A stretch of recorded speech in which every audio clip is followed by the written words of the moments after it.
You are listening to the So Now What podcast with Lana Manikowski, episode number 131.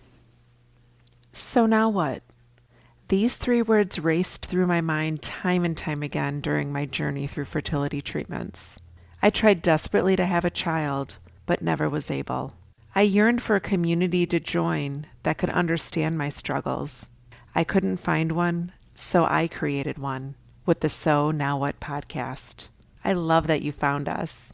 I hope that you are ready to roll up your sleeves and dig deep this week on what it means to be a failure. The word failure, let's be honest, we probably started having a fear of failure at a very young age. And I am going to just speak from my perspective. Maybe my family was different than yours. Maybe the things that we talked about in my family and the cultural norms that came from being part of an immigrant family might differ from yours, but knowing the amount of women that I have helped work through the word failure in Thrive After Infertility and my coaching students, I'm guessing that I'm not alone on this. Think about all the times that you hear early on, like, don't air your dirty laundry. Don't let anyone know that you're struggling. Don't tell people our family business. We have adapted our lives to tiptoe around anything that becomes a struggle or seems as a struggle in our life. And as we continue to develop into adults, I think of this common notion of failure is not an option. So there's just compounding reasons to believe that not having what someone has created for us as this picture perfect life or this picture perfect way of being, not adhering to that or not being able to parallel or mirror your life as that gets us to thinking that we're doing life wrong.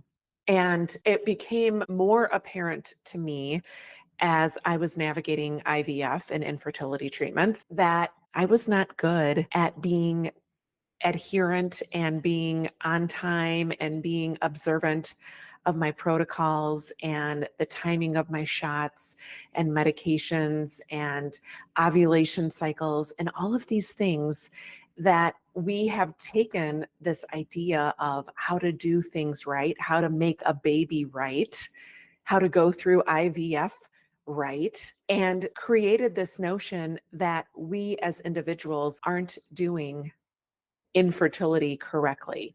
And it really jacks with your head. And I remember being so embarrassed and so humiliated about having to go through fertility treatments that I didn't talk about it with many people. I didn't talk about it with my boss. I didn't talk about it with many of the people I worked with because I was used to being seen as somebody who'd had a perfect life. Did I have a perfect life? Absolutely not. But the way that I was raised to present myself in a way that created this notion that everything was perfect in my life and that there was very few things that gave me trouble or that I couldn't accomplish. And now I had this dirty secret that I couldn't create a baby with my body, and I sat there and I felt so alone because I was so worried that somebody would view me as a failure.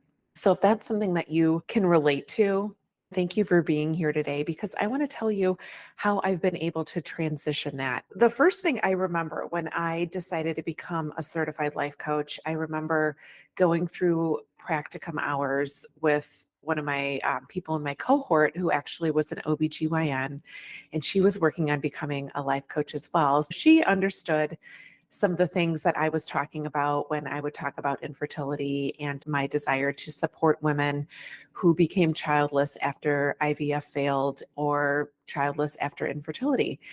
I remember distinctly telling her that I wanted to create a norm where physicians would no longer reference us as failed IVF patients. And it seemed like such a noble thing to do. And it seemed like something that was going to change the world.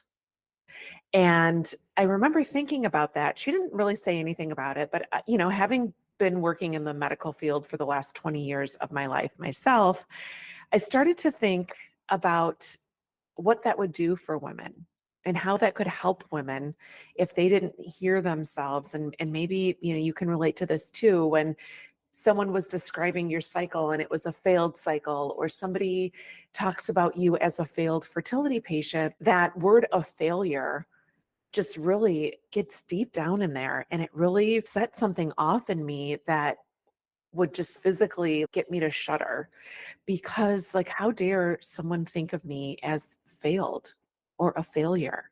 And as I became more aware of life coaching and the ways that life coaching can help expose you to seeing your life differently, or choosing to decide how you want to view yourself and view the things that you have encountered in your past without having to act like they didn't happen, how can you, from a forward facing way, look at the things that have happened in your life and decide, how do you want to view them?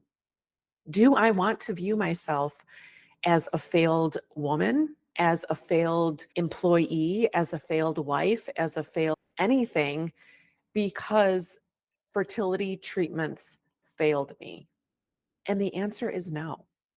So I decided that maybe it would be a lot easier, instead of changing the verbiage of the millions of healthcare providers out there who are accustomed to referencing women who go through fertility treatments and don't end up having a pregnancy or a child from a cycle as failed, and decide, what can I make that word mean about me?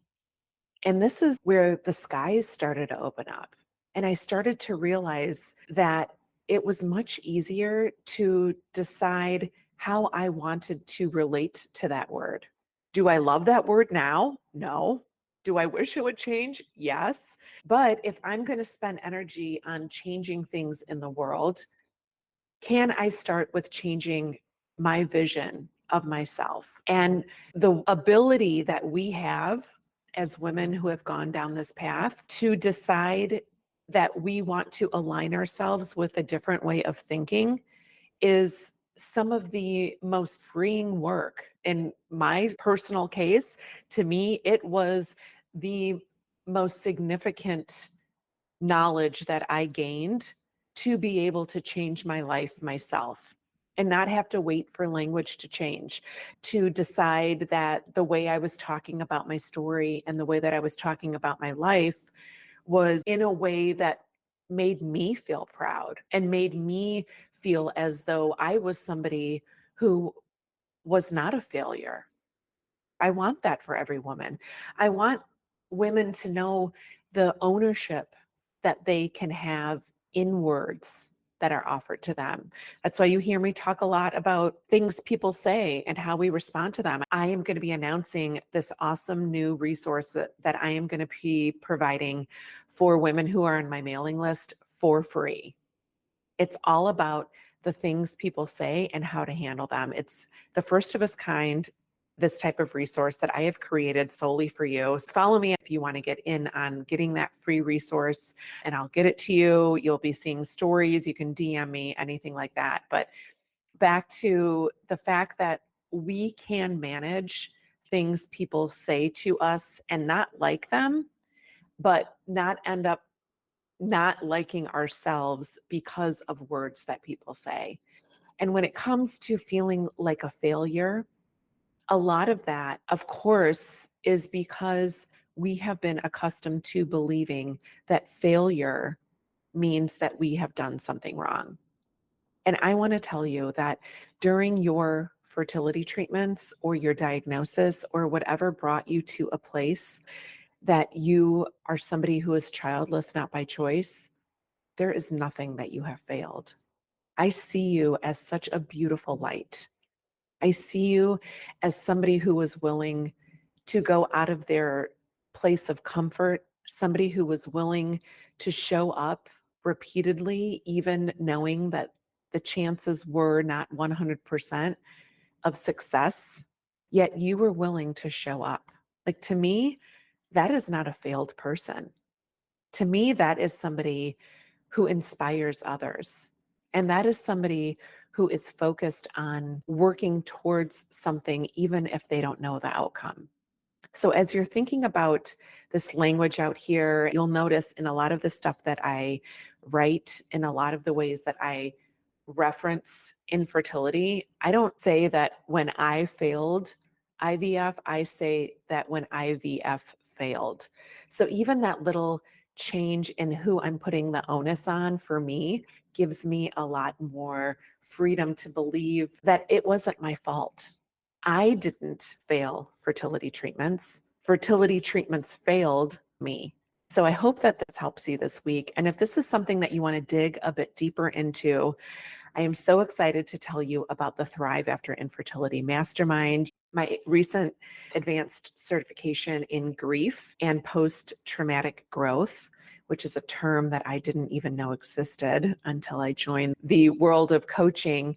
But the certification that I have to help women who are grieving this unexpected life, women who are grieving this belief of failure or inability to have children as something that they have done wrong.